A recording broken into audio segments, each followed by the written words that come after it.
Hello বাচ্চা কাচ্চারা, তো আজকে আমরা দেখবো কি ফিবোনাক্সি সংখ্যা। তো এর আগে আমরা 3টা ক্লাস করছি, কি প্যাটার্ন, তারপরে আমরা মৌলিক সংখ্যা এবং কি প্যাটার্নের কিছু নিয়ম, ঠিক আছে, কিভাবে প্যাটার্ন নির্ণয় করবো এবং পরবর্তী সংখ্যাগুলো কিভাবে নির্ণয় করবো। তো আমরা 3টা ক্লাস অলরেডি করে ফেলছি। তো এই অধ্যায়ের এখন দেখবো 4র্থ ক্লাস, ফিবোনাক্সি সংখ্যা।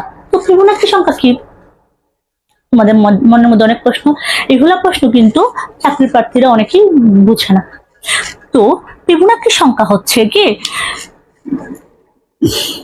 এই দুটো সংখ্যার যোগফল কি পরবর্তী সংখ্যা হবে, প্রথম দুটো সংখ্যার যোগফল পরবর্তী সংখ্যা হবে।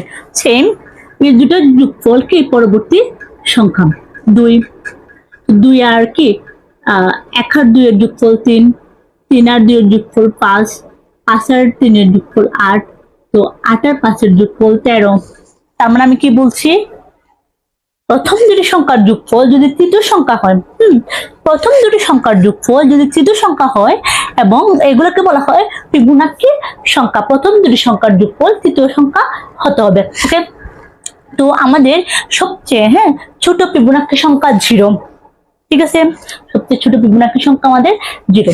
তো এখানে কি বলছি আমি, এরকম সংখ্যাগুলোকে ফিবোনাক্সি সংখ্যা বলে। তো তোমরা এই ফিবোনাক্সি সংখ্যাটা কে কে বুঝছো তা কমেন্ট করবা। তো পরবর্তী সংখ্যা দেখো, 2 পাওয়া যায় তার পূর্বে দুটি ফিবোনাক্সি সংখ্যা। 2 পাওয়া যায় তার পূর্ববর্তী দুটি ফিবোনাক্সি সংখ্যা। ওকে, তো এখানে 2 পাওয়া যায় তার পূর্ববর্তী ফিবোনাক্সি সংখ্যা কত হবে? কারণ 2 পাওয়া যায় আমাদের কি 1 যোগ 1, ঠিক আছে, 1 যোগ 1 সমান 2, ফিবোনাক্সি সংখ্যা বুঝছি। তো এখন দেখো 3 পাওয়া যায়, এরকম দুটি ফিবোনাক্সি সংখ্যা। তো 3 পাওয়া যায় কোনটার সাথে মিলে, 2 এবং 1 এর সাথে যোগ করলে আমাদের 3 হবে। সেক্ষেত্রে আমাদের সিরিয়াল বাই বসাতে হবে, একটার পর একটা বসাতে হবে, কিন্তু আমাদেরকে মধ্যে কোনো গ্যাপ দেওয়া যাবে না বা পিছনেরটা আগে লেখা যাবে না। তো এখন দেখো 21 পাওয়া যায় এরকম ফিবোনাক্সি সংখ্যা। দেখো 21 আমরা কি কি দ্বারা পাই, এবং 8 এবং 13 দ্বারা আমরা 21 পাই। ওকে, 8 যোগ 13 সমান 21। তো তোমাদের কাজ পরবর্তী 5টি ফিবোনাক্সি সংখ্যা বের করো এবং কমেন্ট করো ও তোমাদের বন্ধুদের কাছ থেকে শেয়ার করো।